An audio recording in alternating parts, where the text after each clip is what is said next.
Graças a Deus. Isso é difícil competir com a pregação das crianças, né? Estou pedindo para Deus a graça da simplicidade. Fim, acabou, é isso.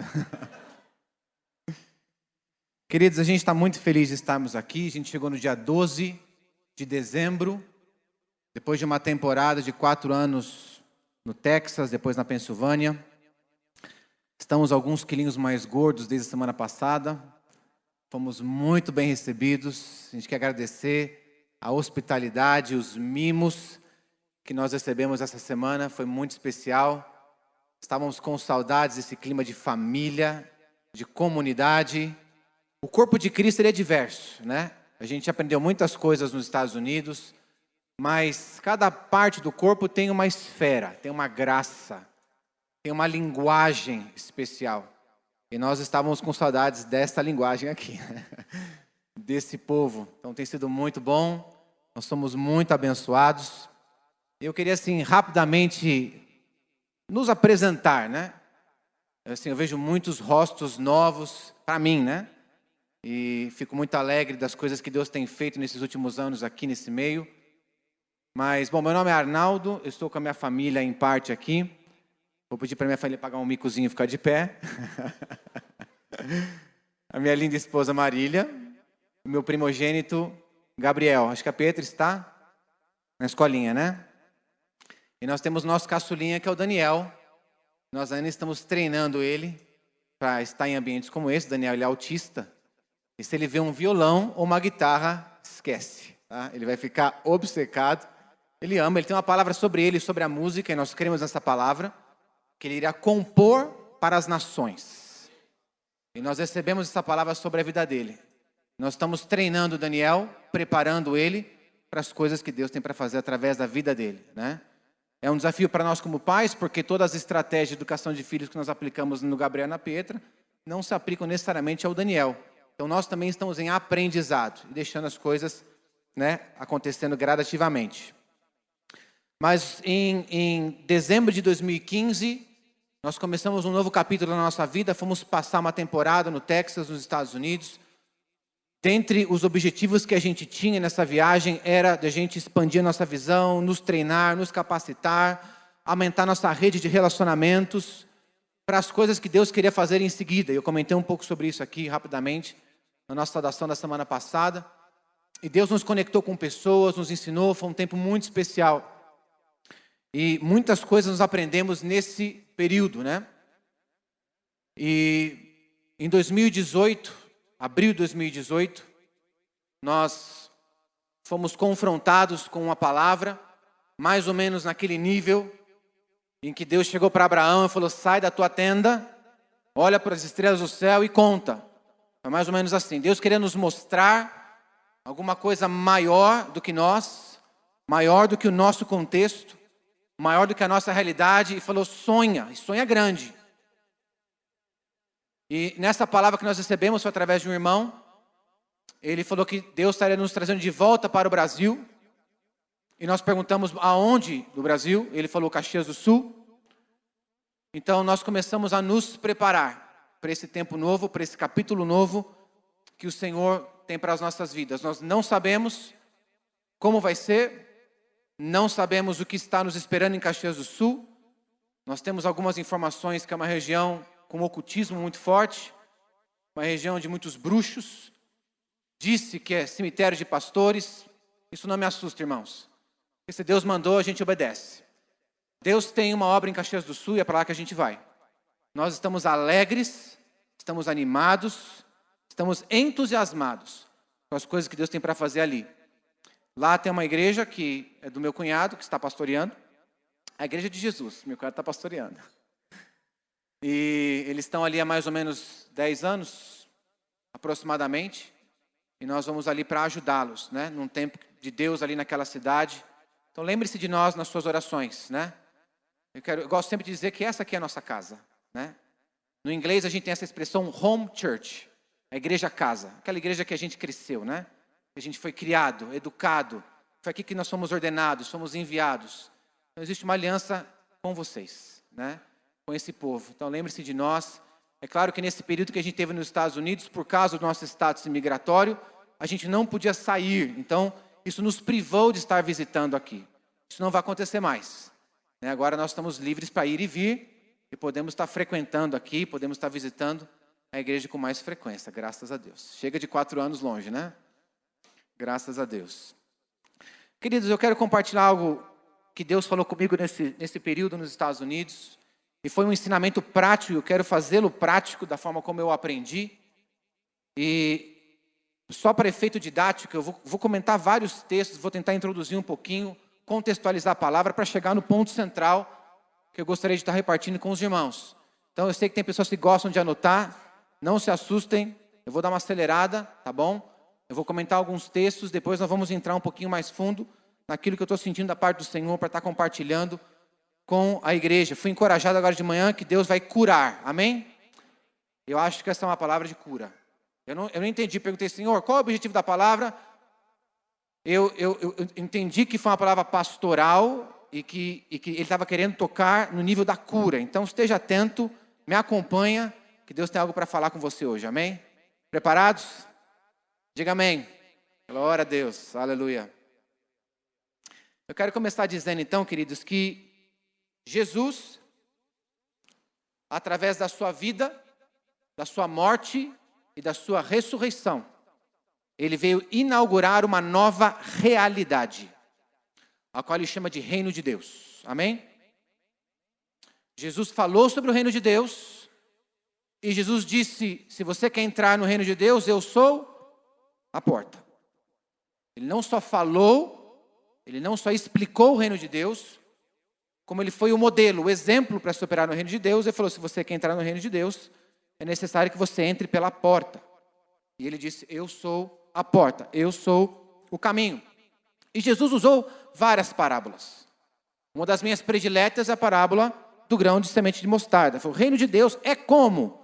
E há várias ilustrações. Jesus ele explica o reino de Deus de várias formas. Como um grão de mostarda, ele começa pequenininho, você planta o grão de mostarda, ele cresce e vira a maior das hortaliças. Então, Jesus estava ilustrando que o reino de Deus começa dentro de nós, através da fé, ele vai crescendo, ele vai tomando nossa mente, nosso coração, ele vai influenciando a nossa esfera de atuação. O reino de Deus, ele começa dentro, ele sai para fora. E a forma como Deus começou o trabalho, a forma como Jesus começou o seu trabalho, ele inaugurou o seu trabalho e depois delegou para os discípulos a continuidade desse trabalho. E eu e você estamos incluídos nesse grupo, dos discípulos, os que vêm após Jesus, de expandir, de conduzir o reino de Deus. E o reino de Deus, ele traz uma nova realidade para nós. Faz com que a gente opere de uma maneira diferente. Muitos de nós entendem que nossa grande responsabilidade é ir para onde? É ir para o céu. Eu quero dizer para você hoje que essa não é a sua responsabilidade. A sua responsabilidade é trazer o céu. Jesus se incumbiu da responsabilidade de levar você para o céu.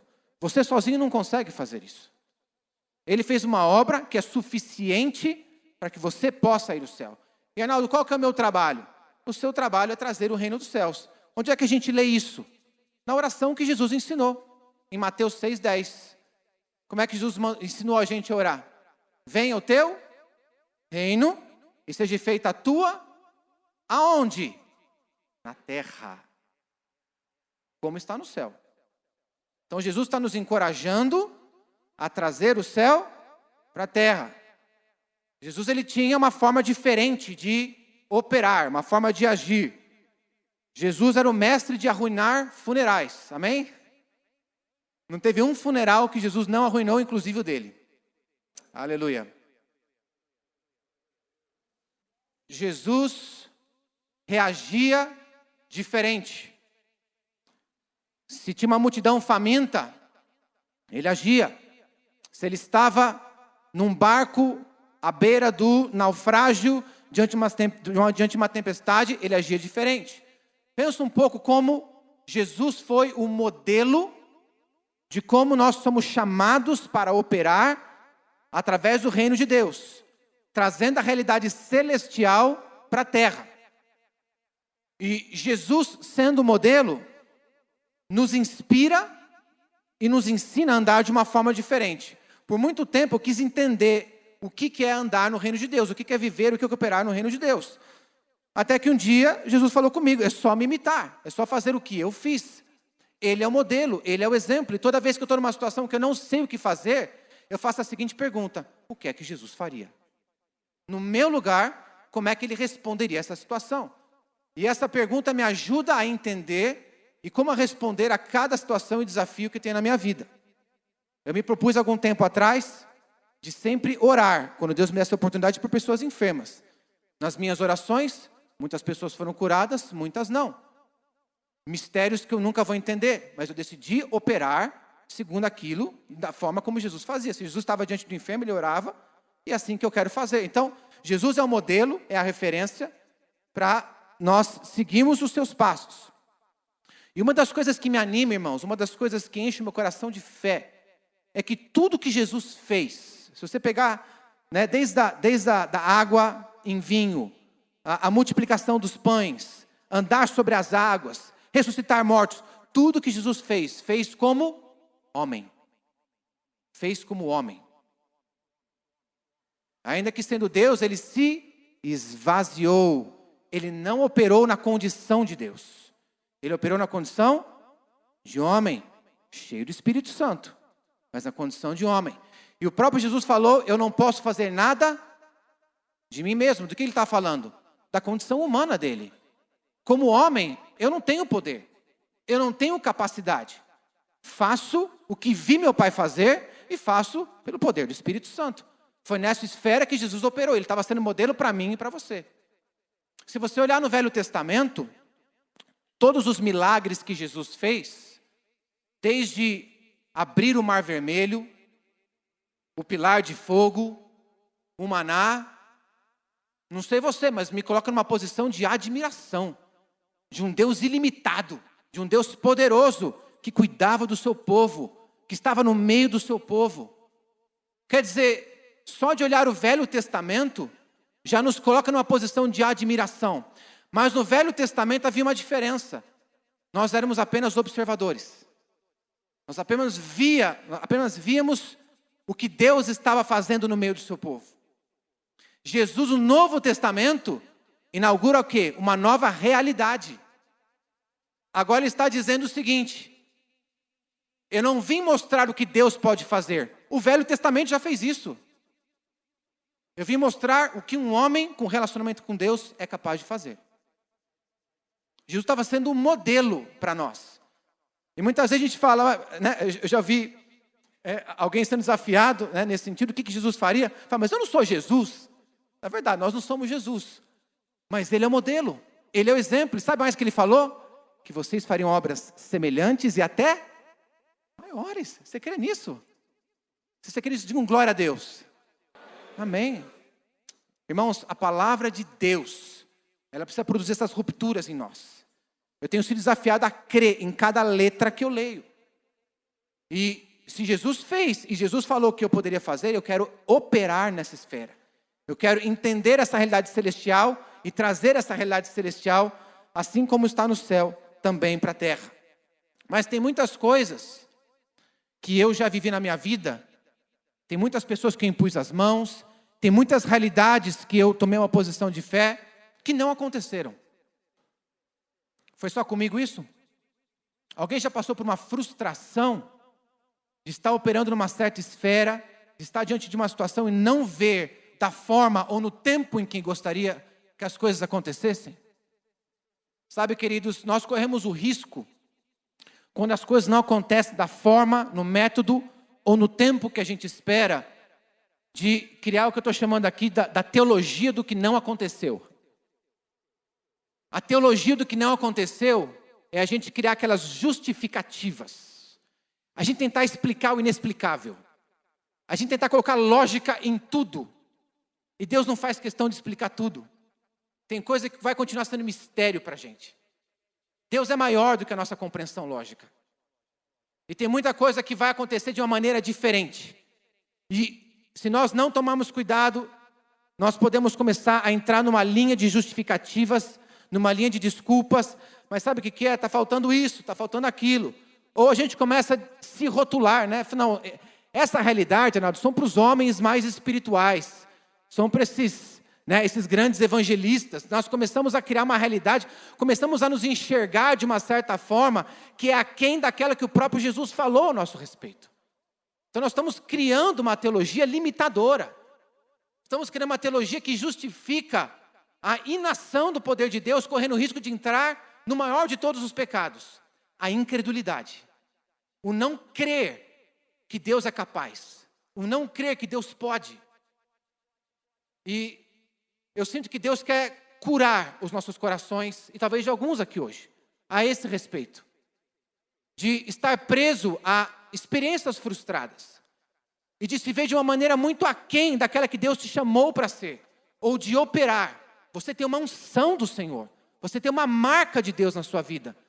Deus te chamou para atuar numa esfera que só você vai atuar. Não há ninguém que pode substituir naquilo que Deus te chamou para fazer. E não só isso, Deus te ungiu, te capacitou e colocou autoridade sobre a tua vida. Então nós temos a opção de ou crer nessa palavra e entrar nessa esfera, ou criar a teologia do que não aconteceu. Criar justificativas, tentar explicar as coisas que não aconteceram. Eu quero que você lembre de duas coisas. A primeira é que Deus é bom. Amém? Deus é bom. Em todo o tempo, Ele é bom. E o chamado do Senhor para mim e para a sua vida é para nós permanecermos em fé. Não está vendo o que está acontecendo? Permaneça em fé. Não tem lógica? Permaneça em fé. Porque a sua fé é uma resposta à fidelidade de Deus. A quem Ele é. A bondade de Deus. Então se baseia nisso. Lembre-se de quem é o seu Pai. O seu Pai te ama. Ele está com você. Creia nisso. Se apodere dessa realidade. Não consegue explicar o que está acontecendo? Não importa. Permaneça em fé. Confie no Senhor. Olhe para o Senhor. Continue obedecendo a palavra de Deus. Continue marchando. E lembre-se disso, Jesus não teve nenhuma oração sem resposta. Nenhuma. Os discípulos tiveram uma oração sem resposta. Você lembra? Está ali em Mateus capítulo 17. Não precisa abrir, vou comentar rapidamente a história daquele menino possesso, lembra? Aquele menino que se jogava na água, se jogava no fogo. Ninguém podia contê-lo. O pai do menino apresenta o menino para os discípulos. Os discípulos impõem a mão. Nada. O menino não é curado. E é interessante aqui, uma faceta dessa história, é que os discípulos ficaram surpresos que o menino não foi curado. Você percebeu isso? Porque até então, todo mundo que ele impôs as mãos foi curado. Eles estavam surpresos. Senhor, nós pomos a mão, não foi curado. Eles estavam vindo numa linha, numa sequência de cura, de transformação, de milagre, de poder. E o momento que eles imporam as mãos, não aconteceu. Eles foram para quem? Para Jesus. E eu vou ler aqui um texto, Mateus 17, 19, porque eu acho que é a chave desse texto. Que diz assim: então, os discípulos, aproximando-se de Jesus em particular, repita comigo, particular. Disseram: por que não pudemos nós expulsá-los? E aí você lembra que Jesus responde, né? Ele critica: vocês são homens de pequena fé, e porque tem caça que sai com jejum e oração. E aí o que a gente fez? Nós pegamos o jejum e oração e falamos: não, então vamos generalizar, é para todas as situações que não está acontecendo. E não é isso. A questão, o centro desse texto foi os discípulos terem chamado Jesus em privado. Alguma coisa aconteceu, nós não entendemos o que aconteceu. Para quem que nós vamos perguntar?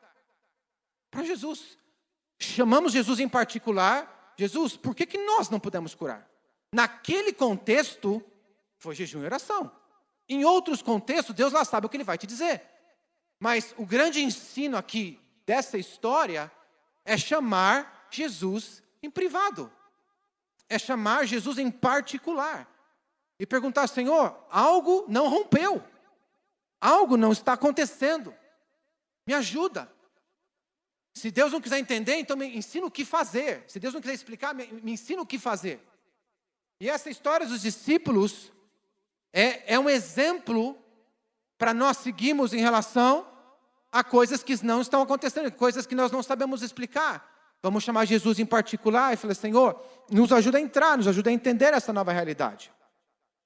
Muito parecido com essa história dos discípulos, é uma outra história que aí eu vou pedir para você abrir comigo, porque aqui nós estamos chegando no elemento central do que eu quero repartir com vocês, que está em Mateus capítulo 11, a partir ali do verso 2, que conta a história de João Batista no cárcere. Lembra disso? Enquanto você está abrindo, eu vou só contextualizar. João Batista é aquele que o profeta Isaías falou que iria preparar o caminho para o Messias. Não só preparar, ele iria identificar o Messias. João Batista dedicou, investiu a vida dele por essa causa. Um homem completamente peculiar no seu estilo de vida, nas suas escolhas, e a vida dele era preparar o caminho para o Messias. E o ápice da vida de João Batista foi o encontro com Jesus. Porque ele estava ali fazendo o que ele fazia, batizando, pregando, e um dia ele viu um homem. E ele reconheceu. Não sei como, mas ele reconheceu, nunca tinha visto Jesus. E quando ele bateu os olhos em Jesus, para tudo. É esse daqui, ó. É desse que eu estava falando. Esse é o Messias, o Filho do Deus Altíssimo. Este é o Cordeiro de Deus. É Ele que vai mudar todas as coisas. Eu fico imaginando esse momento para João Batista. Esse encontro. É desse que eu falava, que haveria um novo batismo, um batismo de fogo, que nenhum homem pode dar. Esse encontro de João Batista com Jesus. Ele foi aquele que preparou o caminho, ele foi aquele que identificou. E aí nós conhecemos a história, Jesus é batizado, os céus se abrem, o Espírito Santo desce, Jesus começa o ministério dele. A partir desse momento, é desse João Batista que nós estamos falando. Esse João Batista estava preso, ele estava no cárcere. Em Mateus 11:2, o que está escrito lá? E João, ouvindo no cárcere falar dos feitos de Cristo, enviou o quê? 2 dos seus discípulos. Irmãos, quando eu leio esse texto, eu sinto uma certa preocupação de João. Parece que ele queria uma confirmação, nesse momento, de que Jesus era realmente quem ele achava que era. Tanto que é essa pergunta que os discípulos fazem para Jesus. É tu o Messias ou nós devemos esperar outro? Parece que a condição que João Batista estava causou nele uma pergunta, uma dúvida, um certo questionamento.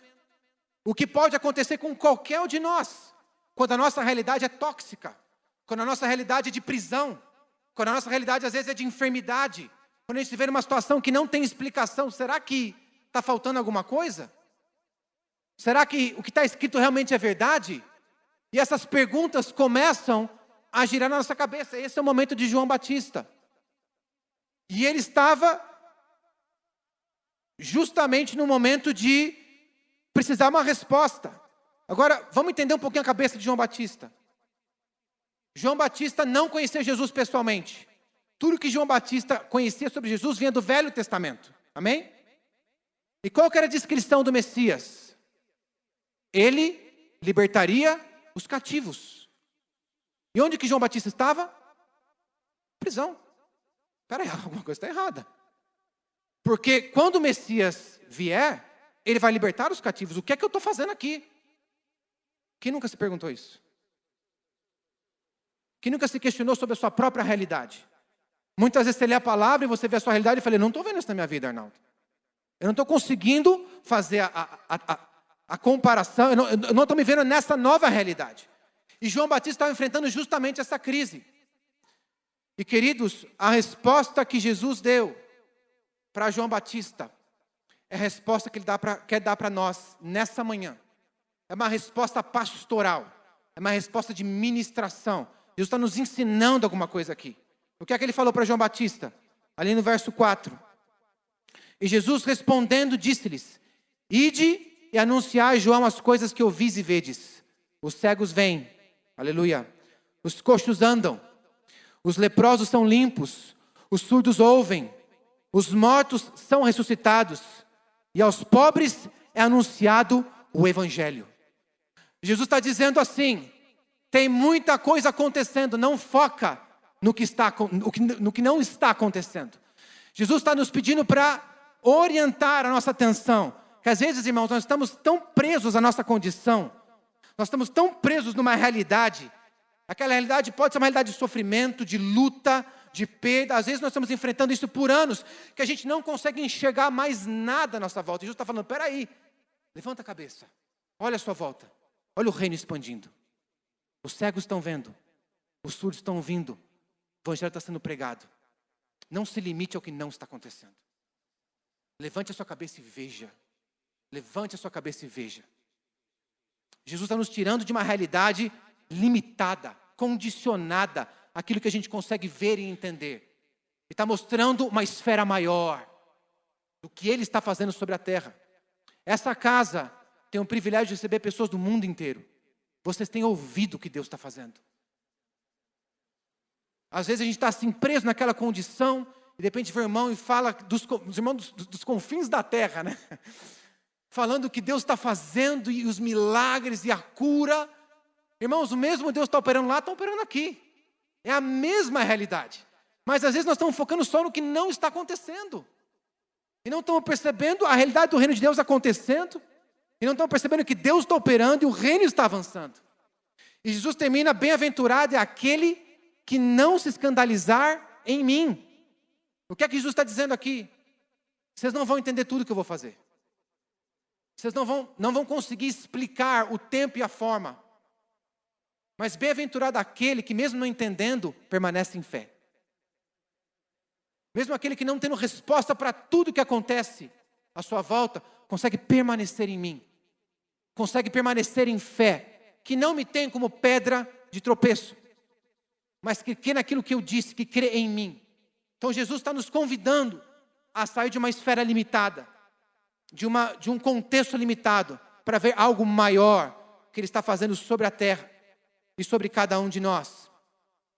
Descendo um pouquinho, queridos, ali no verso 11, Mateus 11:11, Jesus continua falando: em verdade vos digo, que entre os que de mulher têm nascido, não apareceu alguém maior que quem? João Batista.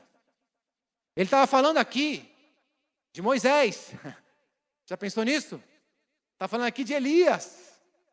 Está falando aqui de Davi. Dos gigantes da fé. Ele está dizendo: sabe todos esses? João Batista foi maior. João Batista foi maior. E aí o que ele fala no final? Mas aquele que é o menor no reino dos céus é maior do que ele. Significa que todos nós, nascidos de novo, cheios de Espírito Santo, relacionando com Deus, operando no reino, somos maiores que João Batista. Ele não está falando de uma realidade que nós vamos experimentar no céu, ele está falando da terra. Reino do céu na terra. Pessoas nascidas de novo, cheias do Espírito Santo, maiores que João Batista. E a grande diferença entre a nossa realidade, a forma como nós operamos, e a realidade de João Batista, o próprio João Batista explicou, porque quando ele encontrou com Jesus, qual foi a única coisa que ele pediu? Eu quero o seu batismo. Foi isso que João pediu. Eu quero o seu batismo. Batismo que nós recebemos. Batismo do fogo. Batismo do Espírito Santo. E nós podemos operar na mesma esfera que Jesus operou.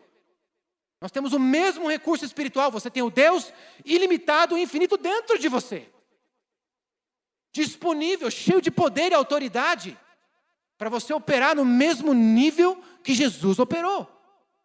E é isso que Jesus está nos mostrando nessa realidade, que o menor no reino de Deus, ainda assim, cheio do Espírito Santo, é maior que João Batista. João Batista não recebeu o batismo do Espírito Santo. João Batista foi o último profeta do Velho Testamento.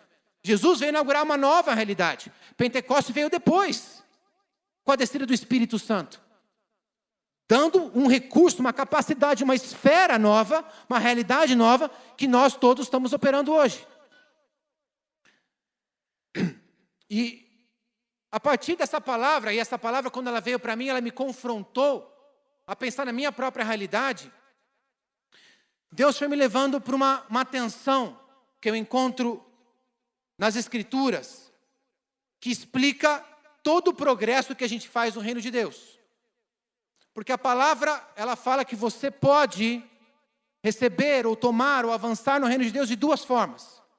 Duas formas só. E eu estou chamando isso, foi um título que foi colocado aqui, e é o título dessa mensagem, é o paradoxo do reino. São duas realidades, parecem opostas entre si, mas que a tensão delas cria algo extraordinário para nós. A primeira realidade está logo no verso seguinte, em Mateus 11:12, que diz assim: e desde os dias de João Batista até agora, se faz o quê? Violência ao reino dos céus, e pela força se apoderam dela. Jesus está falando, olha, vai ter momentos na sua vida, que para você entrar naquilo que eu estou te chamando, vai precisar do quê? Violência. Que violência é essa, Arnaldo? Violência física? Não. É violência espiritual. É posição de fé.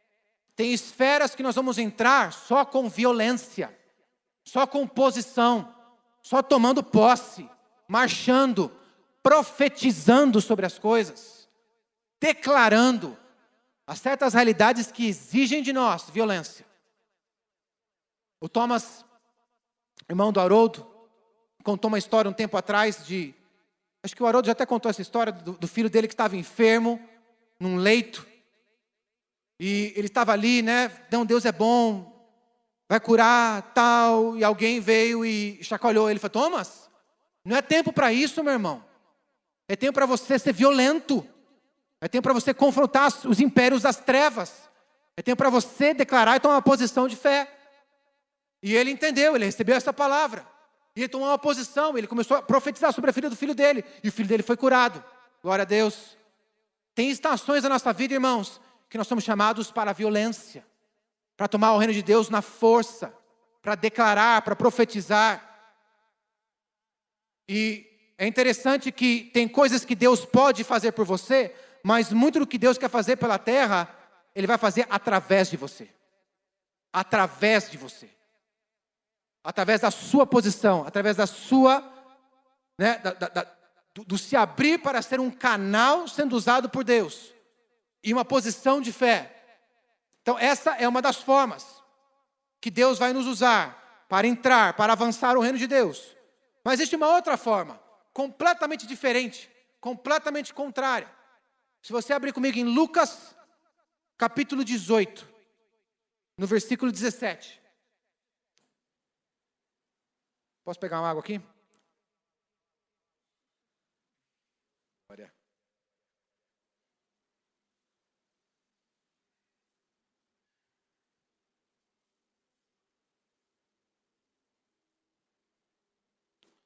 Lucas 18, 17. O que está escrito lá? Em verdade vos digo que qualquer que não receber o reino de Deus, como o quê? Meu Deus, não entrará nele. Percebeu a diferença? Completamente diferente. Um fala de violência. Um fala de força. Outro fala do quê? De uma atitude de criança. E como é que é a atitude de uma criança? Ela confia. Ela confia no Pai. Ela não duvida. E sabe, irmãos, quando eu vejo essas duas realidades, eu vejo que Deus está confirmando nossa identidade em cada uma delas. A primeira identidade, de tomar o reino por força, por violência, é a nossa identidade militar. É a nossa identidade de soldados, de embaixadores do reino de Deus. Quando nós entramos com força, quando nós declaramos. Tony falou aqui a semana passada de você ser um embaixador do reino de Deus aonde você está, na esfera do seu trabalho, na esfera da sua escola, no seu bairro, na sua realidade. Você é um embaixador da luz. Você está com a presença de Deus naquele lugar. Você é embaixador. E muitas vezes nós tomamos um lugar, uma região baseada em oração, em jejum, em profecia, em palavra, através dos dons que Deus nos instrumentalizou para isso, para avançar o reino de Deus, para a edificação da igreja. Então tem estações que nós vamos operar dessa forma. E isso tem a ver com a nossa identidade. Deus nos chamou para isso. Somos soldados. Uma parte da identidade da igreja é militar. Uma parte da conversa de Jesus é que as portas do inferno não iriam prevalecer. Gente, é guerra. É violência. É por força. Não é passivo sentado. Na esfera que Deus nos colocou é agir. Isso requer ação. A outra identidade, a que a gente vê em Lucas 18, 17, fala de uma outra realidade. Expressa sim um posicionamento de fé, mas é de descanso, é de confiança absoluta em Deus, é conhecer quem Ele é. Ele é Pai, Ele me ama, Ele cuida de mim. E tem momentos de aquietar, tem momentos de esperar. As duas existem. Aí vem a pergunta: como é que a gente sabe? Quando é uma, quando é outra? Como é que a gente opera na realidade da violência? E quando é que a gente opera na realidade do esperar como criança? Vem no domingo que vem que a gente conta. Não, brincadeira. Então, bom marketing, né? Para as pessoas voltarem. Eu acho, irmãos, que essa é a pergunta de $1 milhão, né? É a pergunta que requer intimidade com o Senhor. Mas eu quero contar uma experiência particular minha. Quero contar um testemunho, né? Primeiro ano que a gente esteve nos Estados Unidos foi o mais difícil. Foi um ano de muitas portas fechadas. Estávamos ali, não conhecíamos ninguém, não tínhamos uma história. Eu fui para começar um negócio e senti preconceito por ser estrangeiro, senti portas fechadas, senti muita dificuldade. Mas sou cabeça dura, fui insistindo. E eu quando não consigo, através de uma forma, eu começo a abrir caminhos alternativos, eu começo a abrir diferentes possibilidades. Aí fui fazendo contato com um, contato com outro, parceria com um, tentando de alguma maneira achar uma solução para aquela realidade que eu estava vivendo. E os meus recursos estavam minguando. E tem muita coisa bonita nessa história, porque no final de 2016 a gente estava numa situação financeira complicada. E nossos filhos estavam pedindo presentinho de Natal, aquela coisa toda. E só abrindo um parênteses, porque eu descobri que existe um ministério do lixo. Tudo que a gente orava para Deus, a gente encontrava no lixo. A gente achou uma televisão no lixo. Chamamos uma bicicleta no lixo. O Gabriel tinha pedido de aniversário. Eles vinham para mim, falaram: papai, não tem dinheiro, filho, vamos orar? No dia seguinte estava no lixo. Deus falou conosco que Ele usa qualquer coisa quando Ele quer nos abençoar, amém? Qualquer coisa. Todo dia a gente dá uma olhadinha no lixo lá. O que tem de novo hoje aqui, né? E Deus usou. A televisão foi demais, porque achava a televisão funcionando. Quando o Gabriel trouxe a televisão, eu falei: não, filho, deve estar quebrada. Não, vamos pegar, pai. Estava com mais fé que eu. Trouxemos para casa, ligamos a televisão, tum. E todas as coisas que nós oramos, Deus nos surpreendeu, irmãos. Foi uma realidade completamente diferente. Achamos dinheiro em árvore. Literalmente. Fomos brincar num parque, Gabriel subiu na árvore: pai, $50, ô glória! Glória a Deus. Trazendo a semente, em nome de Jesus. Irmãos, Deus é fiel. Deus é fiel. Cuida de nós, Ele nos supre. E eu, naquela angústia de achar uma solução para a minha vida, comecei a entrar em depressão. Comecei a ter uma crise de autoestima. Comecei a questionar se a decisão que eu tinha tomado de mudar para lá estava certa. O que é que eu estou fazendo aqui, Deus? Como é que eu vim parar nessa situação? Isso trouxe bastante angústia para mim. E a minha pastora Marília veio me ministrar. Veio estar junto comigo nesse momento. Foi muito bom esse tempo com a Marília lá. Bem aquela coisa, quando um cai, o outro está lá para Foi bem isso. A gente viveu essa realidade lá. Quando um parece que não conseguia mais, o outro ia e levantava. Glória a Deus. E a Marília veio um dia e falou, olha, linda, eu estou tendo esse estudo, e Deus falou comigo que é para a gente parar tudo.